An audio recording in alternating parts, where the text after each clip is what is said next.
الحمد لله نحمده ونستعينه ونستغفره ونؤمن به ونتوكل عليه ونعوذ بالله من شرور أنفسنا ومن سيئات أعمالنا من يهده الله فلا مضل له ومن يضلل فلا هادي له ونشهد أن لا إله إلا الله وحده لا شريك له ونشهد أن سيدنا وطبيب قلوبنا وشفاء صدورنا محمدا الذي كان عليا في درجاته خاتما في تطهيراته حسنا في صفاته شهيدا في تجلياته زين العابدين بعباداته باقرا في العلم الأولين والآخرين بمعلوماته صادقا في أقواله كاظما في جميع أحواله متمكنا في مقام الرضا جوادا كفه عند العطاء هادين إلى سبيل النجاة عسكريا مع الغزاة مهدين إلى طريق اليقين غياث المستغيثين صلوات الله تعالى عليه وعليهم أجمعين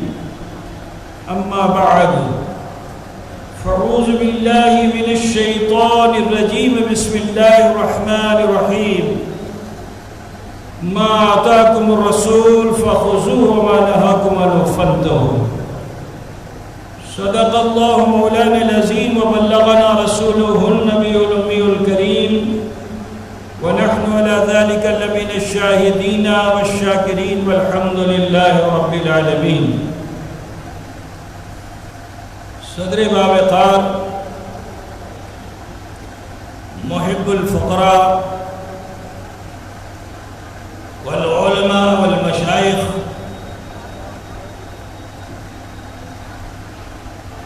جناب صوفی میزان الرحمان صاحب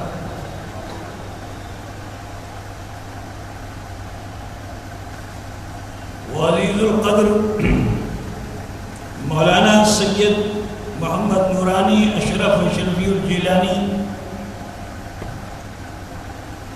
و ڈائس پر جلوہ فگر معزز مشائخین اعظام و علماء کرام ذوی الاحترام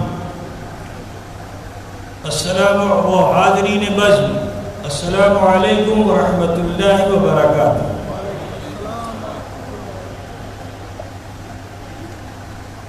عقیدت الخلوص کے ساتھ اپنے مخصوص انداز میں بارگاہ رسالت مآب سید عالم نور مجسم جناب محمد رسول اللہ صلی اللہ تعالی علیہ وآلہ وسلم کی بارگاہ بیکس پناہ میں جھوم کر ہدیے درود پاک پیش فرمانے اللہم صلی علی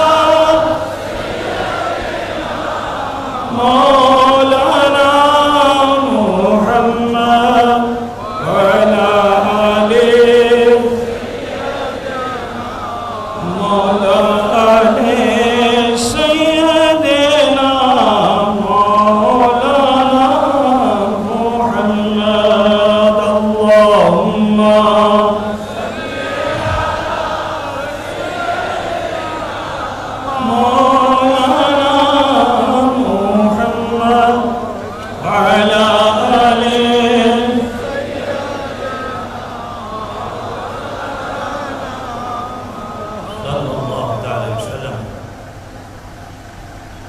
ملک بنگلہ دیش میں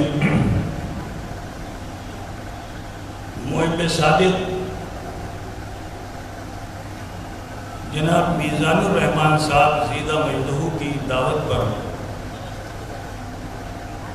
پہلی بار حاضر ہونے کا شرف حاصل ہوا اور آج کی اس بزم میں مشاہیر علماء کرام و مشائخ اعظام کہ اس عظیم اجتماع سے دل باغ باغ ہو گیا۔ آپ حضرات کی حسن عقیدت کو بھی دیکھ کر بے حد مسرت اور خوشی ہوئی۔ میں اکثر بنگلہ دیش کے بارڈر پر جو بنگال اور آسام کا خطہ ہے اس میں خدمت کا موقع بزرگوں کے ذریعے مجھے ملا ہے۔ یہاں کے تعلق سے جو اطلاعات میرے پاس تھیں وہ یہ کہ اہل سنت والجماعت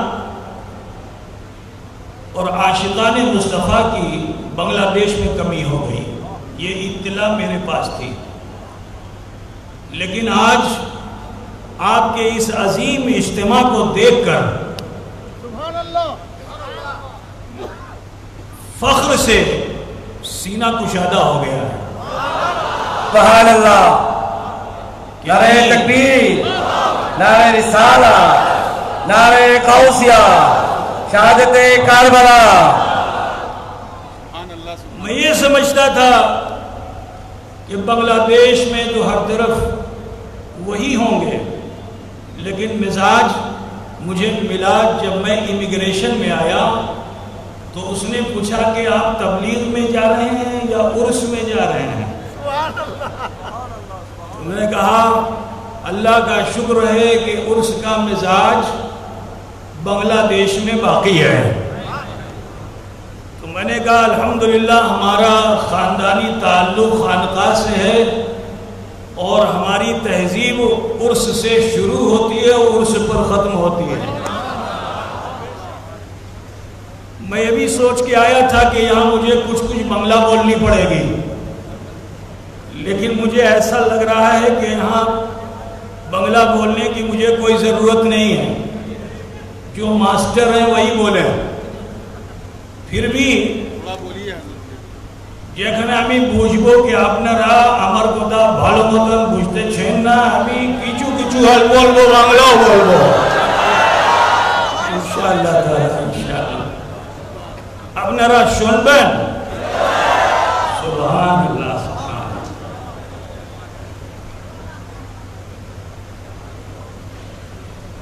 آج تو الحمدللہ محرم الحرام کی پہلی تاریخ ہے۔ سب سے پہلے تو اسلامی سال کی آپ سے مبارکباد قبول فرما لیجیے۔ اللہ تعالیٰ یہ سال نو عالم اسلام میں، صرف بنگلہ دیش کے مسلمانوں کے لیے نہیں، عالم اسلام میں اللہ تعالیٰ ہر جگہ خوشیاں اور بہار لائے۔ جہاں مومنین مسلمین مظلوم ہیں، خزا رسیدہ ہو گئے ہیں، اللہ تعالیٰ وہاں حق کی کوپل کو ظاہر فرما دے، اور وہ خزا رسیدہ درخت جس کے پتے جھڑ چکے ہیں، اللہ تعالیٰ وہاں اہل سنت والجماعت کے صرف پتے ہی ظاہر نہ فرمائے بلکہ پھلوں کو بھی ظاہر فرما دے۔ بہرکیف میں آج یہ چاہتا ہوں، کیونکہ ذہن یہ تھا کہ جا رہا ہوں بنگلہ دیش، وہاں حال کیا ہوگا، لیکن میں نے جو پہلی تقریر یہاں سنی حضرت علامہ قبلہ رضوی صاحب، کیا نام تھا ان کا، بدر العالم صاحب کی، تو مجھے بے حد خوشی و مسرت ہوئی کہ اللہ کا شکر یہاں عقیدہ اہل سنت کی تعلیم بہت اچھی طرح سے ہے۔ تو انہی کے بنائے ہوئے خاکے پر میں چاہتا ہوں کہ کچھ عقیدت کے پھول میں بھی رکھ کر چلا جاؤں۔ اسی بنیاد پر میں نے اس آیت کریمہ کی تلاوت کی۔ رب تعالی ارشاد فرماتا ہے ما آتاکم الرسول فخذوہ وما نہاکم عنہ فانتہوا، যেটা তোমাকে রাসূল দেন সেটা নিয়ে নেন, যেটা নিষেধ করিয়ে দেন সেটা নেবেন না। عزیزان گرامی، یہ امت مسلمہ پر اللہ رب العزت کا احسان ہے کہ پروردگار عالم نے امت مسلمہ کو آگاہ کر دیا، ورنہ جب آپ تاریخ اسلام کا مطالعہ کریں گے تو آپ کو پتہ اپنی اپنی قوموں کی انہوں نے ہدایت کی. ان نبیوں نے یہ کہا کہ جیٹا ہمیں کوئی شیٹا کریں جیٹا ہمیں نشید کریں دی شیٹا کربن نہ. اللہ نے نہیں انہیں آگاہ کیا، لیکن وہ قومیں تباہ و برباد ہو گئیں کہ جنہوں نے انبیاء اور مرسلین کے کہنے کو نہیں مانا. تو آپ قرآن کے سپاروں کی جب تلاوت کریں گے تو آپ کو اندازہ ہوگا کہ کہیں قوم عاد ذلیل و رسوا ہو گئی، کہیں قوم سمود ذلیل و رسوا ہو گئی، کہیں قوم بنی اسرائیل ذلیل و رسوا ہو گئی، جنہوں نے عقیدہ چھوڑ دیا، عقیدت کو چھوڑ دیا. تو جب عقیدہ اور عقیدت چھوٹ جاتی ہے، سب کچھ ہونے کے باوجود بھی اللہ تعالیٰ صورتوں کو مسخ کر دیتا ہے، ہستی کو مٹا دیتا ہے. برادران ملت، میں آپ کے سامنے کیونکہ وقت مختصر ہے اور اسی مختصر وقت میں مجھے اپنی بات کہہ کے رخصت ہو جانا ہے. قوم سمود ایک بڑی ہنرمند قوم تھی جو اپنے ہاتھوں سے پہاڑوں کو تراش کر کے حسین و جمیل مکان بنایا کرتے تھے، خوبصورت اونچے اونچے لمبے لمبے بتوں کو بنایا کرتے تھے. عزیزوں، وہ قوم تباہ و برباد اس بنیاد پہ ہوئی کیونکہ انہوں نے عقیدہ بھی چھوڑ دیا اور عقیدت بھی چھوڑ دی. بھالو باسا سے ہٹ گئے. جب بھالو باسا سے ہٹ گئے، محبت سے دور ہو گئے، شریعت کو ترک کر دیا، تو قرآن میں آپ کو وہ واقعہ ملے گا کہ قوم سمود کیوں برباد ہوئی. قوم سمود اس لیے برباد ہوئی کیونکہ اس نے نبی کی شان میں کھوتی کی، نبی کی شان میں خطا کی. برادران ملت، حضرت صالح علیہ السلام اسم با مسمى بزرگ ہیں، ولی ہیں. انہوں نے جب اپنی قوم کے سامنے دعوت پیش فرمائی تو قوم نے کہا আমি আপনার কথা মানব না, যখন পর্যন্ত আপনি কিছু মুজিজা দিখাবেন তারপরে আমি মানব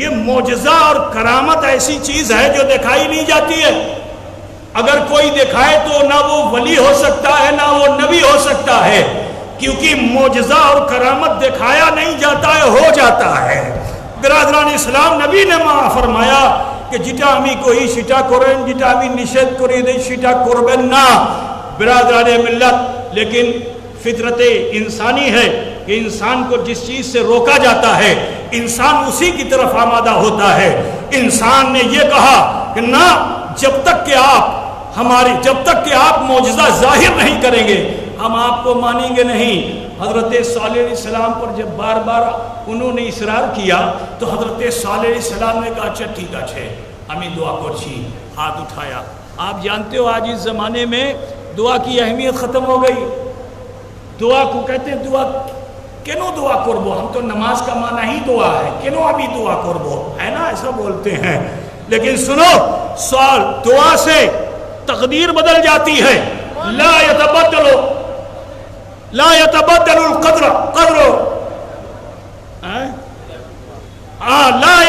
القدر الا بالدعاء. تقدیر نہیں بدلتی ہے مگر دعا سے بدل جاتی ہے. عزیزان گرامی، حضرت صالح علیہ السلام نے دعا کا ہاتھ اٹھایا اور رب کی بارگاہ میں التجا کرنا چاہا. قوم کو یقین ہو گیا کہ নবী আছেন, যদি দোয়া করিয়ে দেবেন তো পাহাড় ফুটে যাবে. کہا تھا پہاڑ سے اونٹنی ظاہر کرو. فوراً ہی کہا رکیے تھامن میں کسی اور کو بولتے چاہتی. کیا کہنا چاہتے ہو؟ کہا کہنا یہ چاہتے ہیں کہ پہاڑ سے ایک اونٹنی ظاہر کیجئے جو سمتل زمین پہ آئے, بچے کو جنے مگر کالی سفید ہو. جب شرطوں پہ شرطیں لگائیں تو حضرت صالح علیہ السلام نے ارشاد فرمایا اب میں ایسے دعا نہیں کروں گا, اب دعا کرنے سے پہلے تم سے کچھ وعدہ لینا چاہتا ہوں. کہا کیا وعدہ لینا چاہتے ہو؟ کہا وعدہ یہ لینا چاہتا ہوں کہ پہاڑ پھٹے گا, اونٹنی آئے گی, بچے کو جنے گی, کالی سفید ہوگی, لیکن وہ تمہارے کھیتوں میں جا کے چرے گی. جتنا چرے اس کو چرنے دینا, کھانے دینا. تمہارے کنویں پہ جا کے پیے گی, جتنا پیے اس کو پینے دینا. تو عرب میں کنویں کی بڑی اہمیت, پانی کی بڑی اہمیت. آپ کے وہاں تو آپ پانی کے کنارے رہتے ہو, لیکن عرب میں پانی کی بڑی اہمیت کیونکہ وہاں پانی بہت مختصر ہے. تو اب وعدہ یہ ہوا کہ ایک دن اونٹنی پیے گی, ایک دن ہم پیئیں گے، یہ وعدہ ہو گیا، ایک دن اونٹنی کا ایک دن ہمارا، یہ پینے کا معاملہ ہے۔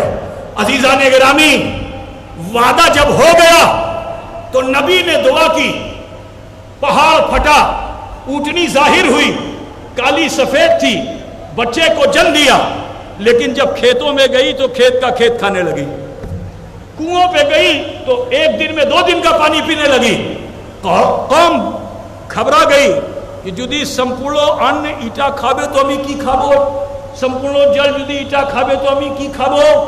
تو بس اب نبی کی بارگاہ میں آ کے معافی نہیں مانگا، وہ گستاخ ہے کہ جو نبی اور آل نبی کی بارگاہ میں آ کے معافی نہ مانگے، لیکن جو معافی مانگ لیتا ہے وہ کامیاب ہو جاتا ہے، جو معافی مانگ لیتا ہے وہ کامیاب ہو جاتا ہے۔ میں آخر میں اسے بھی بتاؤں گا، برادران ملت اسلامیہ، اب خیال کیجئے کہ وہ جب انہوں نے خطا کی اور اونٹ کو ذبح کر کے بوٹی بوٹی کر کے سب تقسیم کر دیا، سب کھا گئے، جیسے ہی کھایا عذاب آیا، اللہ نے پہاڑوں کو ملا کر قوم سمود کی ہستی کو مٹا ڈالا، قوم سمود کی ہستی اس طرح مٹ گئی۔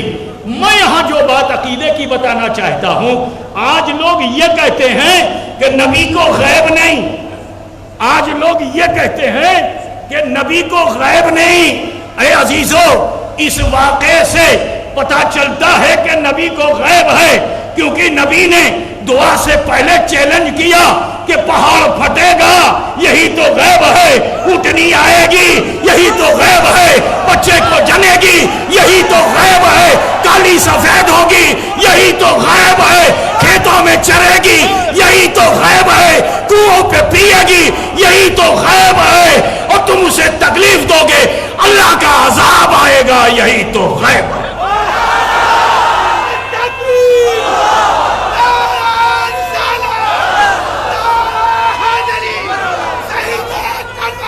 زندہ باد، زندہ باد، زندہ باد۔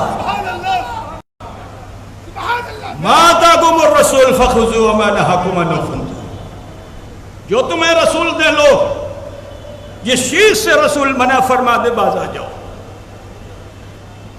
ضد 2 طرح کی ہوتی ہے، ہٹ 2 طرح کی، ایک سے کسی کو ذلیل کرنا اور دوسرے سے کسی کو عزت دینا۔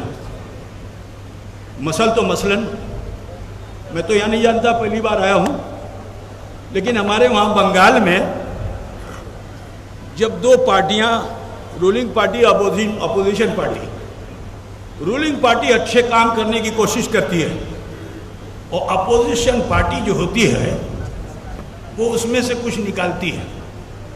اب جب کچھ نکال کر وہ سیاسی جماعت ایک جماعت بناتی ہے، روڈ پہ آتے ہیں اور وہاں بولتے ہیں دیتے ہوبے، ایسا بولتے ہیں۔ پتہ نہیں یہاں آپ کے وہاں بولتے کہ نہیں بولتے، مجھے نہیں معلوم۔ ارے بھائی یہاں بھی بولتے ہیں، حق ہے بالکل مانگنا چاہیے، اپوزیشن ہمیشہ بولتا ہے، وہی میں نے کہا حق ہے بالکل مانگنا چاہیے، حق ہے بالکل مانگنا چاہیے، حق میں پیچھے نہیں رہنا چاہیے۔ ارے میاں یہ حقیقی کا معاملہ تھا کہ واقعہ کربلا ہو گیا، تو جو واقعہ کربلا ہوا یہ حقیقی کا معاملہ تھا۔ میں بتانا یہ چاہتا ہوں کہ حق کو ضرور طلب کرو، لیکن سسٹم سے، غیر سسٹم سے نہیں۔ سمجھ رہے ہیں نا؟ ناحق کو حق سمجھ کر کربلا کی سرزمین پر 22,000 کا لشکر جرار پہنچ گیا تھا۔ ناحق کو حق سمجھ کر کربلا کی دھرتی پر 22,000 کا لشکر جرار پہنچ گیا تھا۔ وہ مانگنا نہیں کہا ہاتھ دے دو۔ امام حسین حق پہ تھے، انہوں نے یہی کہا تھا کہ سر دے دوں گا، ارے سر کیا پورا گھر دے دوں گا لیکن ہاتھ نہیں دوں گا۔ یا رسول اللہ، یا غوث الاعظم دستگیر، شہادت کربلا محفل زندہ باد۔ برادران اسلام، خیال فرمائیے، ضد 2 طرح کی ہوتی ہے، ایک ضد سے کسی کو لجت کرنا، ٹھیک ہے نا، شرمندہ کرنا، ہاتھ دیتے ہوئے کنوں آمیدی ہوئے ذلیل کرنا. لیکن ایک ہے عقیدت مند آئے, یہ تو پیر و مرشد کا علاقہ ہے سب نا. حضرت کیا نام بتایا آپ نے؟ طاہر شاہ. کیا ابھی بتا دیں آپ نے کون بزرگ آئے تھے؟ جلال الدین صاحب. جلال الدین قادری تو میں ہی ہوں. وہ گئے تھے, ان کی روحانیت میرے ساتھ ہے. پوچھتے نا, ہاں وہ تو گزر گئے. یہی سنی کا عقیدہ ہے کہ سنی کا پیر کبھی مرتا نہیں ہے. وہ جب مر جاتا ہے تو اپنے نام کو بھی باقی رکھتا ہے اور اپنے کام کو بھی باقی رکھتا ہے. طیب شاہ حضور, طیب شاہ. حضرت میں انہی کا ذکر کرتا, حضرت طیب شاہ رحمت اللہ علیہ ہے نا. انقلاب ہے وہ بنگلہ دیش کے لیے. وہ سنیت کا ایک عظیم انقلاب ہے. جیسا کہ میں نے سنا, اللہ تعالیٰ ان کی مرقد انور پر رحمت و نور کی بارش فرمائے. آپ کی اس مسجد کے امام جلال الدین قادری, یہی نام تھا جلال الدین قادری, بنگال میں میتا کی بڑی حیثیت ہے. آپ بھی جلال ہے نا. یہی تو کہہ رہا ہوں نا کہ وہ ایک جلال الدین تھے. وہ نام کر کے گئے تو ان کے کام کو کوئی بھلا نہ سکا. میں تو پہلی بار آیا ہوں انہی کے نام کو آگے بڑھانے کے لیے. میرا بھی نام جلال الدین بھی ہے, عرفن میں قادری بھی ہوں, ہے نا. نسبن بھی قادری ہوں اور سلسلتاً بھی قادری ہوں. اور ایسا قادری ہوں کہ بحمدہ تعالی سلسلہ اشرفیہ جو ہے وہ مجھ سے غوث اعظم صرف 6 واسطوں سے میں غوث اعظم سے مل جاتا ہوں. سلسلہ منوریہ یہ ایسا سلسلہ, یہ صرف سلسلہ اشرفیہ میں ہے. صرف 6 شجرے میں صرف 6 کڑی ہے غوث اعظم تک. کو تھوڑا بجھتے چھنا اپنا رہا. اتنی 60 کڑی دنیا میں کہیں نہیں ملے گی. بحمدہ تعالیٰ میں آیا, قائد ملت آتے, عزیزم نورانی میں آتے, ان کے باپ دادا آئے. ہمارے پاس ایک سلسلہ ایسا ہے کہ جس سے یہی سلسلہ ایسا ہے کہ جس سلسلے میں حضرت حجت الاسلام مولانا حامد رضا خان رحمت اللہ علیہ اسی سلسلے سے وابستہ ہوئے. حضرت مولانا صدر اللہ فاضل نعیم الدین صاحب مراد آبادی اسی سلسلے میں وابستہ ہوئے. اعلیٰ حضرت فاضل اعلیٰ حضرت تشریفی میاں سے حضرت دیگر اجل علماء اس سلسلے کی برکات کو انہوں نے حاصل کیا.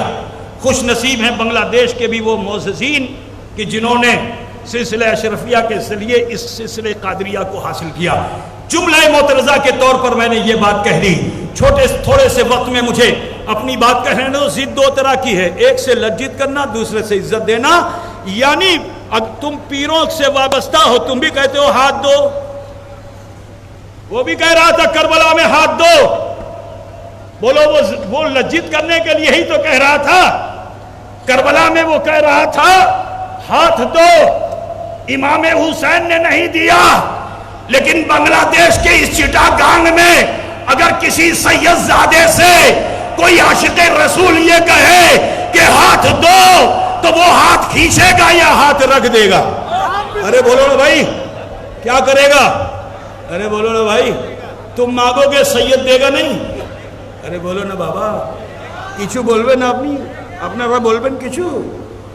سید سے مانگو ہاتھ تو وہ کھینچ لے گا. یزیدی ہوگے تو کھینچ لے گا, حسینی ہوگے تو نہیں کھینچے گا. ارے ہاتھ کیا پیر بھی نہیں کھینچے گا, ہاتھ کیا پیر بھی نہیں کھینچے گا. میں بتاتا چلوں اس بات کو, میں آخر میں کہنا چاہتا تھا لیکن بتاتا چلوں کہ جب کربلا کی دھرتی پر امام حسین 72 نفوس کے ساتھ تھے, مانگا جا رہا تھا ہاتھ دو, امام حسین دینے سے انکار کر رہے تھے. امی دیبو نا, امی دیبو نا, امی دیبو نا. مگر 22,000 کے لشکر جرار سے ایک نکلا تھا جس کا نام حور تھا, وہ بھی آیا قدموں پہ. تو حضرت امام حسین نے نہ ہاتھ کھینچا تھا نہ پیر کھینچا تھا, ہاتھ کو اس کے کاندھے سے لگایا, اٹھایا اور فرمایا انت حر فی الدنیا والآخرہ, دنیا میں بھی آزاد. نعرہ رسالت, نعرہ غوثیہ, حضور تاج الاولیاء, سعادت کربلا محفل. پہلی بار آیا ہوں, دن 2 ملا ہے. 2 دن بہت ہوتے ہیں. ہمارے وہاں شاعری میں 4 دن موت کے لیے مانگا گیا ہے. کہتے ہیں عمر دراز لائے تھے، کیا عمر دراز مانگ کے لائے تھے 4 دن. آپ ہی کے پڑوس میں انتقال ہوا ہے ان کا، اورنگزیب کا. کیا کہا تھا کہ عمر دراز مانگ کے لائے تھے 4 دن اور 2 آرزو میں کٹ گئے 2 انتظار میں. اب مجھے تو صرف 2 ہی دن ملا ہے. دعا کیجئے کہ یہ دن اور یہ راتیں میرے لیے بھی مبارک ہوں اور آپ سب کے لیے بھی مبارک ہوں.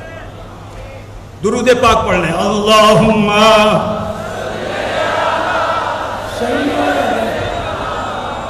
مولانا وعلی آل مولانا محمد.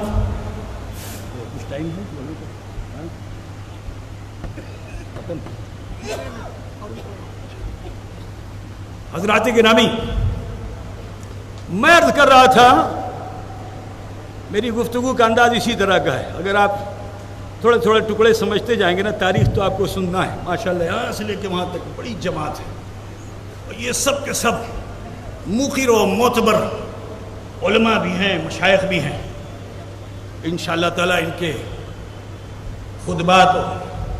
خطبات حسنات سے آپ تمامی حضرات خوب خوب مستفید و مستنیر ہوں گے. عزیزو، مانگنے کا ڈھنگ 2 ہے. ایک سے لجت کرنا اور دوسرے سے عزت دینا. آپ کو علماء نے بتایا ہوگا کہ مدینہ منورہ میں جب شریعت کا نفاذ ہوا، جب ہوا تو ایک صحابی تھے، ان سے کوئی خطا سرزد ہو گئی. اب جب صحابی سے کوئی خطا سرزد ہوئی تو خطا کی معافی کون کرتا ہے؟ خطا تو اللہ معاف کرتا ہے نا. لیکن آئے کہاں؟ رسول اللہ کی بارگاہ میں، اور رسول پاک کی بارگاہ میں آئے تو میرے رسول بھی غیبداں ہیں، دلوں کے حال کو جانتے ہیں. تو میرے رسول بھی اپنی امت کو لجت کرنا نہیں چاہتے. کھوتی کر کے آیا تھا، گناہ کر کے آیا تھا. کھڑے ہوئے عرض کیا رسول اللہ بھی کچھ بولتے چاہیے. اللہ کے رسول صلی اللہ علیہ وسلم نے دیکھا، فرمایا بوش ہو جاؤ، اللہ غفور اچھے. صحابی بے چین ہو کے بیٹھ تو گئے، مگر ایمان کی حرارت نے ان کو بے چین ہی رکھا. تھوڑی دیر میں پھر کھڑے ہوئے، یا رسول اللہ بھی کچھ عرض کرتے چاہیے. نبی نے پھر فرمایا بیٹھ جاؤ. 3 بار ہوا ایسے ہی. 4تھی مرتبہ میں پھر عرض کیا، یا رسول اللہ میں کچھ عرض کرنا چاہتا ہوں. رسول پاک نے 4تھی بار میں ارشاد فرمایا تمہیں کی بولتے چاہیے؟ عرض کیا یا رسول اللہ আমি এটা ক্ষতি করলাম, আমার ক্ষতি মাফ করিয়ে দেন. کس سے یہ معافی طلب ہو رہی ہے؟ زور سے بولو نا. ارے آپ تو بنگلہ بھاشی ہو، میں ہندی میں نہیں بول رہا ہوں. نبی سے کیا عرض کیا؟ আমার ক্ষতি মাফ کریے دیں. خطا کون معاف کرتا ہے؟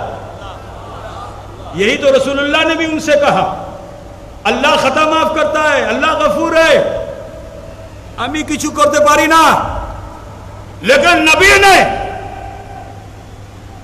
جب یہ ارشاد فرمایا تو بھی صحابی کے من کو شانتی نہیں ہوئی.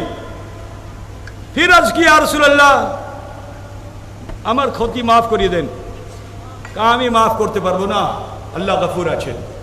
تو صحابی نے کیا کیا؟ ابھی حجاج کرام ہمارے حضرت علامہ مولانا محدث کبیر حضرت علامہ معین الدین اشرفی خلیفہ سرکار کلام، میرے کیا بولتے ہیں آپ کے وہاں بنگلہ میں بڑے ابا کو؟ میرے بڑے ابا، ان کے خلیفہ دادا نہیں، میرے بڑے ابا نورانی میاں کے دادا، میرے بڑے ابا جیٹھا ابا. بنگلہ میں تو یہ ہوا نا. اچھا بہرحال دیکھیے سب سیکھنا ہر جگہ چاہیے. سیکھنے میں کبھی پیچھے مت رہیے. جو سیکھنے میں پیچھے ہوتا ہے وہی مردود ہو جاتا ہے. سیکھیے ضرور. شیطان نے نہیں سیکھا مردود ہو گیا. سمجھ گئے نا؟ سیکھیے ضرور. اب ادھر سے آواز آ رہی ہے, میں صاف سے سن نہیں پا رہا ہوں. بہرحال آپ لوگ سمجھ گئے ہوں گے نا. باپ کے بڑے بھائی کو کیا بولتے ہیں؟ آپ لوگ بھی کچھ بولیے نا. آپ بھی ہمیں سکھائیے. کیا جیٹھا؟ جیٹھا بولتے ہیں. ہاں جیٹھا مطلب بڑا ہے, تو ہندوستان میں بھی بولتے ہیں. بہرحال حضرت بڑے نصیب والے ہیں. وہ ایک جگہ کے قطب نہیں تھے, وہ قطب عالم تھے. بہت بڑے قطب تھے حضرت سرکار کلام, جن سے وابستہ ہیں حضرت جی. تو حضرت مولانا معین الدین صاحب قبلہ مدثر اللہ العالی ابھی حج کر کے آئے. بہت سے حاجی گئے تھے. میں اترا ہوں تو ڈھیر ساری لائن لگی ہوئی تھی.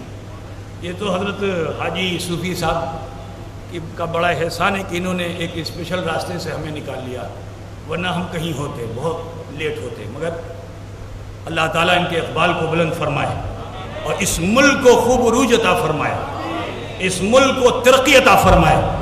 یہاں کے لوگوں میں آپس میں اتحاد و اتفاق ہو, نفرتیں دلوں سے نکل جائیں. دعا کرتا ہوں شہید اعظم کا صدقہ مل جائے. برادران ملت اسلامیہ, خیال فرمائیے, حج کر کے آئیں. ایک کھمبا ہے, اس کھمبے کا نام ہے استوان توبہ. کیا نام ہے؟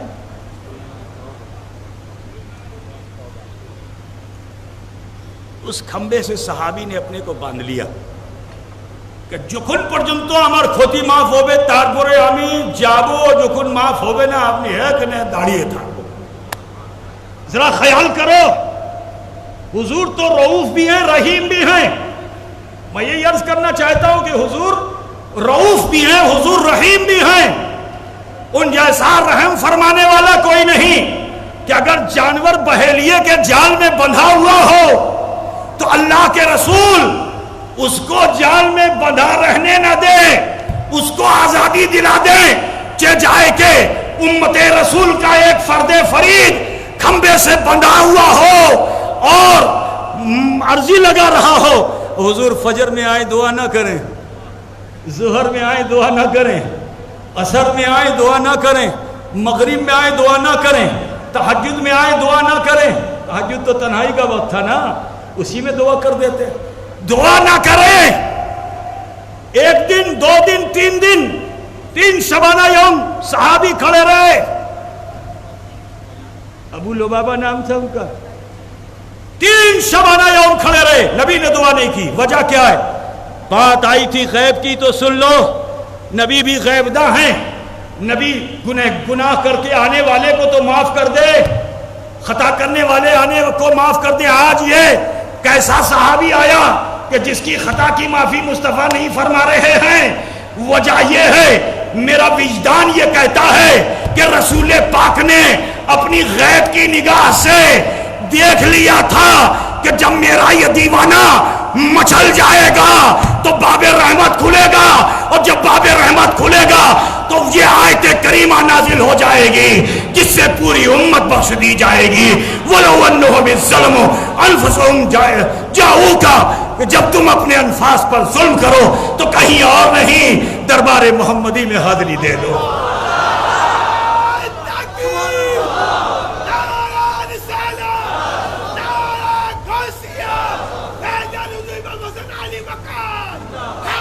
عزیزان گرامی,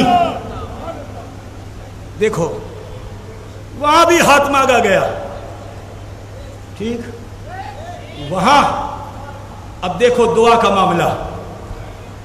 لا يتبدل القدر الا بالدعاء, تقدیر نہیں بدلتی مگر دعا سے بدل جاتی ہے. خطا کی تھی تو اب رسول پاک نے صرف ابو لبابہ کے لیے دعا نہیں کی, آیت کریمہ نازل ہو گئی, صبح قیامت تک کے امتیوں کے لیے دعا کر ڈالی. اب جب ہندوستان ہو, بنگلہ دیش ہو, مصر ہو, لنکا ہو, دنیا کا کوئی کونا ہو, عاشق رسول جب نبی کے دربار میں پہنچے گا, پہنچے سے مراد مدینہ, جسم سے جانا نہیں, مدینہ دل سے جانا کتنا تو بوجھتے چلنا من سے جانے میں دیر لگے گی؟ بولو، من سے جانے میں دیر رہے گی؟ نہیں دیر لگے گی۔ جب من سے مومن ان کی طرف دھیان لگا لے گا تو حضور کو محدود مت جانو کہ مدینے میں جو جائے گا حضور اسی کی بخشش کی دعا کریں گے۔ نہیں نہیں، جہاں جہاں عاشقان مصطفیٰ رسول سے مانگیں گے مصطفیٰ عطا فرمائیں گے، کیونکہ اللہ دے دیتا ہے، مصطفیٰ تقسیم فرما دیتے ہیں۔ কথা বুঝতেছেন না বাবা? যদি কিছু অসুবিধা তো বলবেন, আমি মাঝে মাঝে কিছু কিছু বাংলা বলছি না, আর টুটা ফুটা বাংলা আমি বেশি জানছি না, ঠিক আছে? اب سماعت کیجئے، بس آخری بات جو میں عرض کرنا چاہتا ہوں اسے سنو کہ وہ صحابہ جو خطا بھی کرتے تھے لیکن شریعت کے کتنے پابند تھے، کتنے پابند تھے، خطا کرتے تھے مگر پابندی کیسی تھی۔ میرا دل چاہتا ہے کہ حضرت ماعز کا واقعہ یہاں بیان کر دوں۔ بہت بڑا جرم ہے زنا۔ زنا جو ہے یہ بہت بڑی خطا ہے، یہ عرش کا پایا ہل جاتا ہے جب کوئی خطا کرتا، گناہ کرتا۔ یہ زنا آج آزادی دنیا میں ایسی ہو گئی کہ عورت مرد کی کوئی تمیز نہیں رہ گئی، رشتے ناطے کی طرف دھیان نہیں دیا جاتا ہے، اصول کو نہیں فضول کو اپنایا جا رہا ہے۔ اتنا زیادہ ایکسٹرا ماڈرن مسلمان ہو رہا ہے، نکاح سے پہلے ہی لو میرج کر لیا، قاضی صاحب کی کوئی ضرورت نہیں۔ بڑی خطا ہے میرے بھائی، گناہ کبیرہ میں ملوث مت ہو۔ عقیدے کو بھی دیکھ کر رشتہ کرو، ورنہ قاضی صاحب بھی نکاح پڑھا دیں گے نا، ان کا بھی ٹوٹے گا اور تمہارا تو قائم ہی نہیں ہوگا، ہے نا؟ قاضی صاحب کا ٹوٹ جائے گا اور تمہارا قائم ہی نہیں ہوگا۔ اس لیے اہل سنن کا رشتہ اہل سنن سے ہونا چاہیے، چیل کوے سے مت کرو۔ اچھی نسل کے ہو تو اچھی نسل میں رہو، یہ خراب جنریشن میں کیوں جاتے ہو؟ مت جاؤ، اپنی نسل کی حفاظت کرو، حضور نے فرمایا ہے، ٹھیک ہے؟ ایمان کے جانے سے نسل خراب ہو جاتی ہے۔ ابو لہب جو ہے یہ حضور کا رشتہ دار، لیکن ایمان خراب ہو گیا تو بولو وہ سید ہوگا؟ وہ حضور کے گھرانے والا کہلائے گا؟ اللہ تعالیٰ بھی اس کے ہاتھ کو توڑ دے گا۔ بات سمجھ رہے نا؟ سورہ تبت یدا نازل ہو جائے گی، اس کو بھی اور اس کی بیوی کو بھی اللہ ذلیل کر دے گا۔ قیامت تک مومن پڑھتا رہے گا اور وہ ذلیل ہوتا رہے گا۔ بس آخری بات، حضرت ماعز رضی اللہ تعالیٰ عنہ بڑے جلیل القدر صحابی ہیں، ان سے خطا سرزد ہو گئی کیونکہ عرب پہلے ایک ایکسٹرا ماڈرن علاقہ تھا، جیسے آج امریکہ ہے، یورپ ہے، جرمنی ہے، فرانس ہے، یہ ناٹو کنٹریز جو برائیاں دیتے ہیں، جو خرابیاں دیتے ہیں پوری دنیا کو، جو اپنے وہاں فیشن بناتے ہیں، دنیا اس کے فیشن کو قبول کر لیتی ہے۔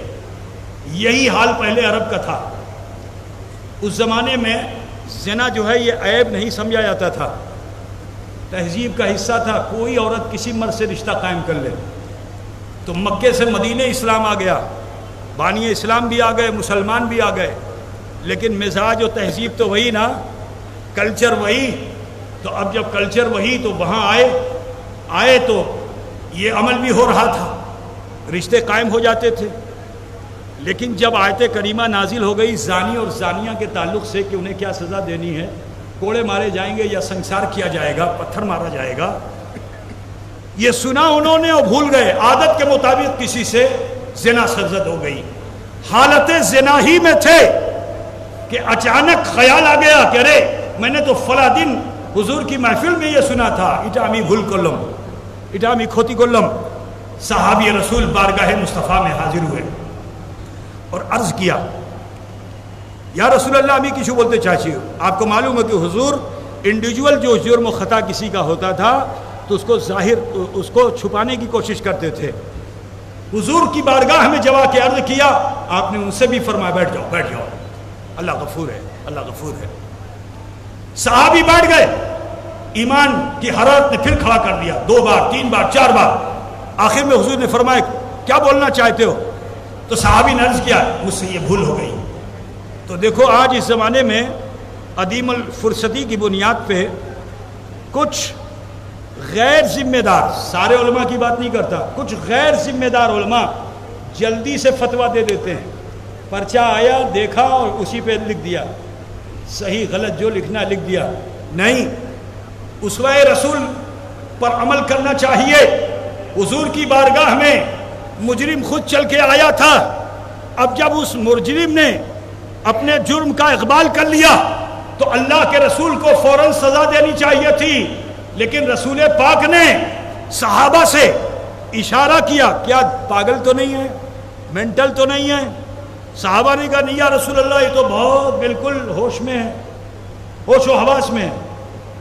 عرض کیا، صحابہ نے تو رسول پاک نے فرمایا کہ ان کے احوال معلوم کرو، فوراً فتویٰ نہیں دے دیا، ان کے احوال معلوم کرو۔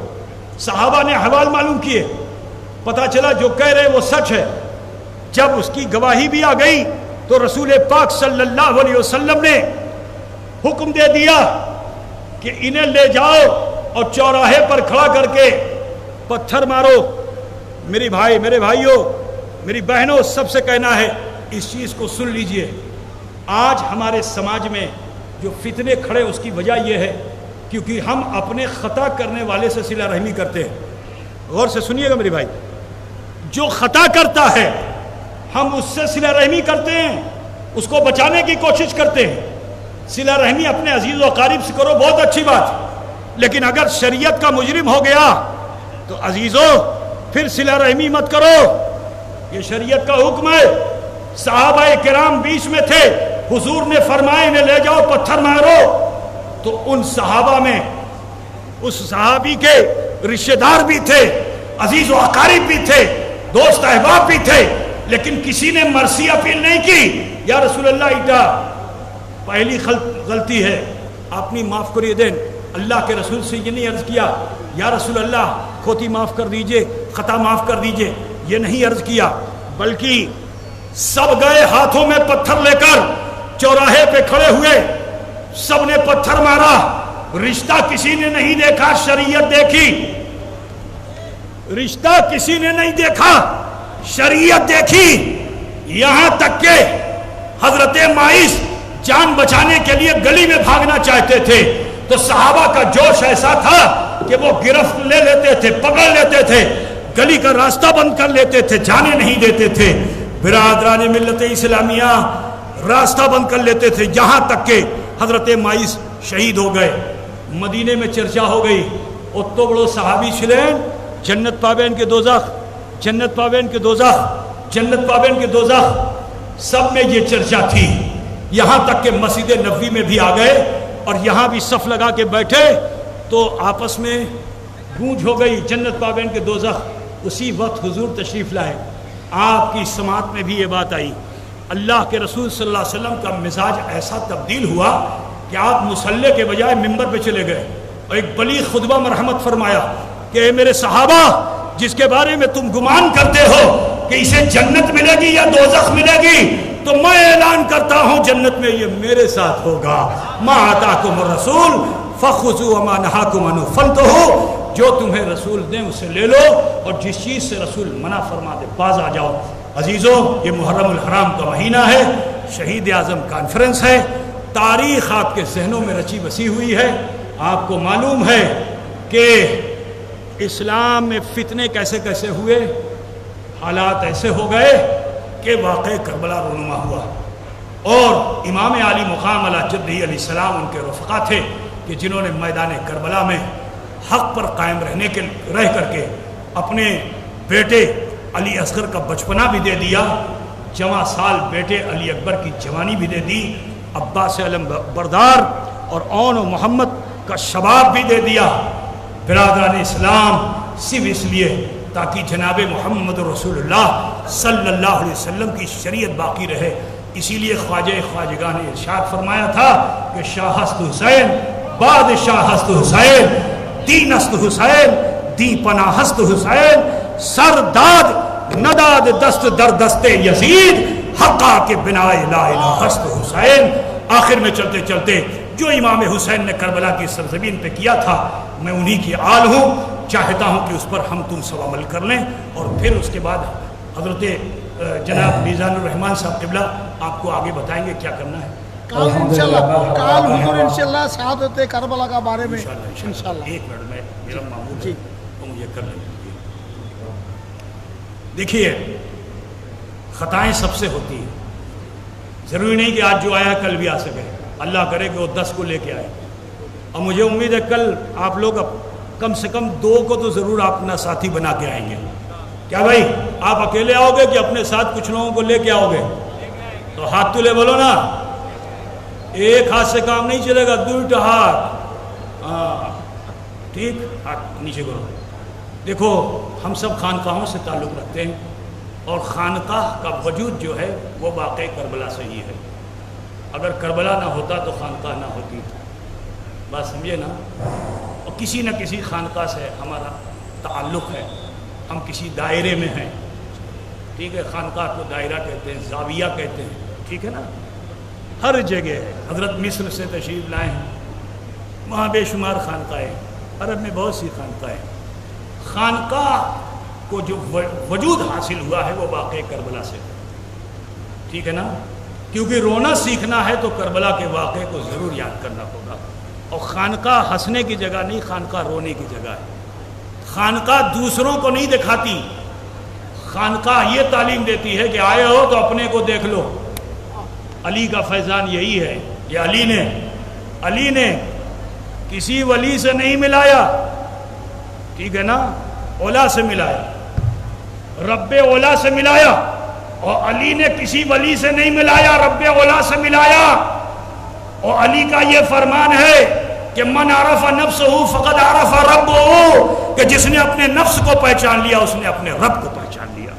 تو ہر خانقاہ کی ایک تعلیم ہے، اور خانقاہ اشرفیہ، سلسلہ اشرفیہ وہ سلسلہ ہے کہ جو تمام سلاسل کی نمائندگی اپنے پاس رکھتا ہے۔ 114 سلسلوں کی اجازت و خلافت وہ خانقاہ اشرفیہ میں آپ کو ملے گی بحمدہ تعالی۔ اللہ کا شکر، اس کا احسان ہے۔ تو میں سب کی طرف سے یہ نمائندگی کرتے ہوئے، یہ تمام معززین مشائخ ہیں، میں یہ میرے پیشوا مقتدا ہیں، ان سب کی طرف سے، کیونکہ سب تو آگے کر نہیں سکتے، میں بیٹھا ہوں، چاہتا ہوں ان سب کی طرف سے خانقاہ کی اس تعلیم کو آپ تک پہنچا دوں، اور آپ اس پر جیون بھر عمل کرتے رہیں، انشاءاللہ آخرت بہت اچھی ہو جائے گی۔ اس کا طریقہ یہ ہے، تمام صاحب خانقاہ نے آپ کو بتایا ہوگا، زیادہ مجھے نہیں سکھانا ہے۔ جو لوگ زمین پہ بیٹھے ہیں اپنے ہاتھوں کو ناف پہ باندھ لیں، نابھی پہ ہاتھ باندھ لو جیسے نماز میں باندھتے ہو، اور نمازر متن بش ہو جاؤ ادب کے ساتھ، ٹھیک ہے؟ اچھے، یہ امام حسین کی محفل ہے، ان کا روحانی فیض ہمیں تمہیں لینا ہے۔ ہاتھ باندھیے۔ مراقبہ بہت اہم چیز ہے، محاسبہ بہت اہم چیز ہے۔ مراقبہ کیجئے اور محاسبہ کیجئے، دوسروں کو نہیں دیکھنا ہے، اپنے آپ کو دیکھنا ہے۔ امی کی کولم اما کے کی کرتے ہوئے، ٹھیک ہے؟ کی امی کچھ بھول করলাম তো না, যদি কিছু ভুল ত্রুটি সেটাই আল্লাহর কাছে পেশ করিয়ে দেন। আল্লাহ গফুর আছে, আল্লাহ রহিম আছে, আমার তোমার সবাইকে গুনাহ আল্লাহ মাফ করে দিবে ইনশাআল্লাহ। সবাই হাত